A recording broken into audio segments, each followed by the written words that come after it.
Bonjour Marguerite. Bonjour Eve. Marguerite, toi tu es fondatrice de Star Solidaire et de ta maison de chapeau, la Maison Courtois. Est-ce que tu peux nous parler un peu de ces deux entreprises que tu as créées? Alors Courtois Paris, c'est la maison que j'ai créée quand j'avais 19 ans. Ça fait quasi 10 ans. C'est une maison de chapeaux que j'ai créée parce que j'ai rencontré un chapelier extraordinaire alors que j'étais en vacances en Normandie. Et je me suis rendu compte qu'il n'était pas en train de transmettre son savoir-faire et qu'il avait de l'or dans les mains. J'avais envie de montrer à tout le monde les produits extraordinaires qu'il faisait. Donc je lui ai proposé de s'associer et d'ouvrir une boutique de chapeaux à Paris. C'est ce qu'on a fait et l'aventure nous a emmenés assez loin. Donc ça c'est Courtois. Et Star Solidaire, c'est une tombola qu'on a créée avec 3 autres amis pour aider les associations à lever des fonds d'une manière plus ludique. Ça marche plutôt bien. Alors, on va d'abord commencer par parler de Courtois.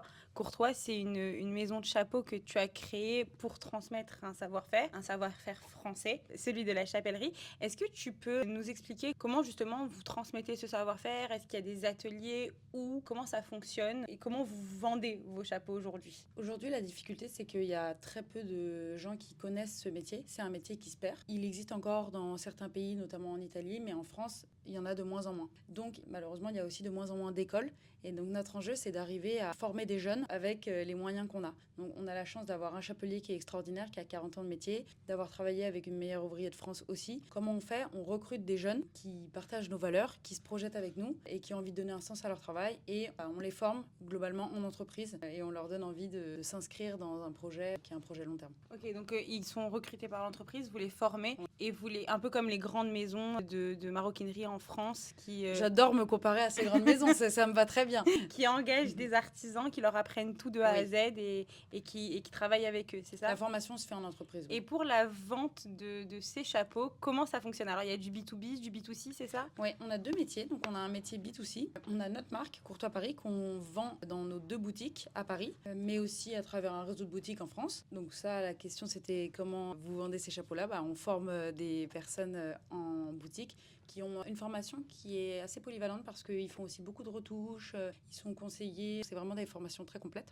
Donc on a ce métier B2C et après on a un métier B2B, donc on fabrique des chapeaux en marque blanche pour des marques principalement de luxe comme le groupe LVMH ou d'autres maisons de luxe françaises et européennes. Et ça c'est vraiment un autre métier avec un autre réseau de clients et une autre manière de faire. Marguerite, donc tu crées tes propres chapeaux, tu les vends. Et où est-ce que tu les vends aujourd'hui? En France, à l'étranger? On a nos 2 boutiques à Paris, une 8 rue de Babylone à côté du Bon Marché, donc rive gauche, et une dans le Marais, rue de Sévigné. Et sinon, on vend dans des endroits sélectionnés, donc certains palaces, grands hôtels comme le Negresco à Nice ou à Saint-Tropez chez Loulou. On a des petits lieux comme ça qui correspondent à notre image et avec qui on aime bien partager ça. Super. Donc ça, c'était pour la partie Maison Courtois. On va parler de Star Solidaire. Comment c'est né? Du coup, Star Solidaire, c'est une association qui C'est permet... une entreprise, C'est mais une entreprise. on travaille pour les associations. Donc c'est une entreprise qui est née pendant le confinement. On était 4 amis, on a eu l'idée d'organiser une tombola pour venir en aide aux soignants. C'était le moment où il y avait plus de masques, il y avait des problèmes d'appareils respiratoires, Super etc. période. On s'en souvient, c'était magnifique. Et il y avait des ventes aux enchères qui s'organisaient. Le défaut d'une vente aux enchères, c'est qu'il suffit d'être riche pour gagner. Donc on a un peu twisté le concept et on s'est dit qu'on allait organiser la même chose sous forme de tombola. Et puis pourquoi pas avec des stars. Bon, on connaissait aucune star. Oui. Donc c'est là que la théorie de tuer 7 poignées de main de n'importe qui dans le monde, on valide. C'est totalement vrai. Assez rapidement, on s'est retrouvé avec une centaine de célébrités extraordinaires qui avaient rejoint le mouvement, qui ont offert des lots qu'on mettait en jeu. Et donc pour chaque lot, il y avait un tirage au sort. Les gens achetaient des tickets, comme une kermesse d'école, sauf que c'était sur Instagram. Et en 2 semaines, on a récolté quasiment 2 millions d'euros. Ça, c'était pour aider les soignants pendant le Covid. Ces 2 millions d'euros ont été redistribués aux soignants. Est-ce que tu peux dire quelle a été la première célébrité à vous suivre et avec quel lot? La première célébrité à nous suivre, c'était Eddie Mitchell. Ok. Il a offert une chemise des vieilles canailles. Ok. Donc nous, on était trop contents. C'était vraiment... on s'est dit, c'est bon, il y a quelqu'un qui nous fait confiance. Et il nous a proposé... On lui a dit, vous connaissez pas d'autres gens qui pourraient participer? Il a dit, oh, je suis copain avec Jane Birkin, ça vous intéresse? Donc il y a Jane Birkin qui nous a donné un disque d'or. Et Jane Birkin nous a dit, moi, si vous voulez, il y a Charlotte Gainsbourg qui peut donner un truc.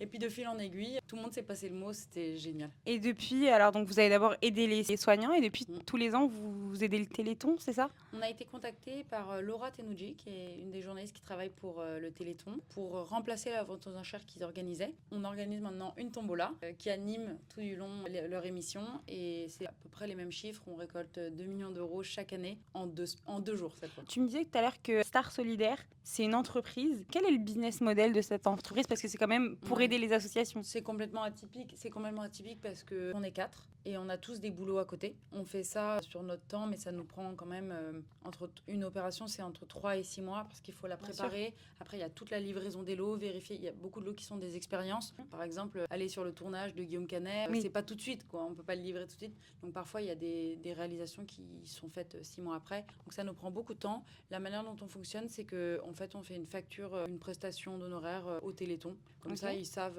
combien ça va coûter. Puis il y a le coût de la livraison des lots. Enfin, il y a beaucoup de choses. Super. Et du coup, cette tombola, quand vous ramassez des fonds grâce à la tombola pour ces associations, est-ce que vous savez, par exemple, si c'est pour créer une nouvelle maison des femmes dans une ville? Est-ce que vous Oui, connaissez il y a une l'impact mission. de ce que vous Ouais. faites? Pour chaque tombola, on définit une mission avec l'association. En l'occurrence, la Maison des Femmes, on est en train d'en parler. Ça pourrait être ouvrir une nouvelle maison. Je pense qu'elles ont plutôt envie d'avoir une mission qui soit globale à l'échelle de toute la Maison des Femmes. Voilà, c'est en discussion, mais oui, à chaque fois, c'est ciblé. Pour le Téléthon, la mission, c'est aider les familles. Donc, c'est pas la recherche, c'est aider les familles. Du coup, aujourd'hui, un business à impact, puisque Star Solidaire, c'est un business, et ça a un impact, c'est-à-dire qu'aujourd'hui, ça permet de changer la vie de certaines femmes. En Maison Courtois aussi, ça a son impact, puisque ça perpétue le savoir-faire français. Est-ce que c'est quelque chose d'important? Est-ce que c'est quelque chose qui est obligatoire aujourd'hui pour que tu entreprennes? C'est une composante indispensable pour moi. Courtois et Star Solidaire m'apportent des choses très différentes. Courtois, il y a quelque chose qui résonne en moi dans la transmission du savoir-faire et me dire que on bâtit quelque chose qui est sur long terme et avec les nouvelles générations.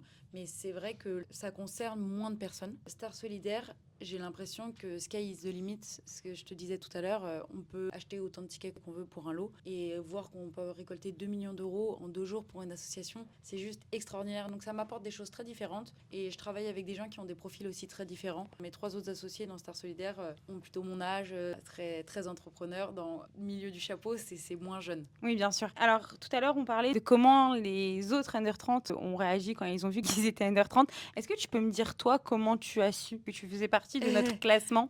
J'ai su parce que j'ai reçu un appel d'une certaine Eve qui me demandait une photo en me disant qu'il manquait une photo. Donc je me suis dit, c'est quand même un peu louche, peut-être qu'il y a quelque chose. Bon, j'en ai parlé à mon mari qui m'a dit, peut-être que c'est ça, bon. Et puis une semaine plus tard, il me dit, ah, trop triste, du coup, t'es pas dans le classement. Donc je dis, ah bon, ok, je suis pas dans le classement. Effectivement, bon, j'avais un peu un pincement au cœur. Le lendemain, je lui dis, mais est-ce que je peux voir le classement? Parce que j'ai pas vu. En fait, il s'était trompé, c'était le classement Europe. Donc là, je me suis dit, bon, en fait, j'ai peut-être une chance. Mais oui, il est et sorti puis finalement, 3 jours avant. samedi, il y a quelqu'un qui m'a appelé en disant, bravo, trop bien. Et là, vraiment, j'avais la gorge serrée, j'étais hyper émue. Enfin, j'ai tout de suite pensé aux équipes de Courtois et de Star Solidaire en me disant que c'était une trop belle récompense pour tout ce qu'on avait fait. J'étais hyper heureuse. Eh ben, écoute, merci beaucoup pour cette Ouais, interview. merci à toi. Merci. Merci à vous.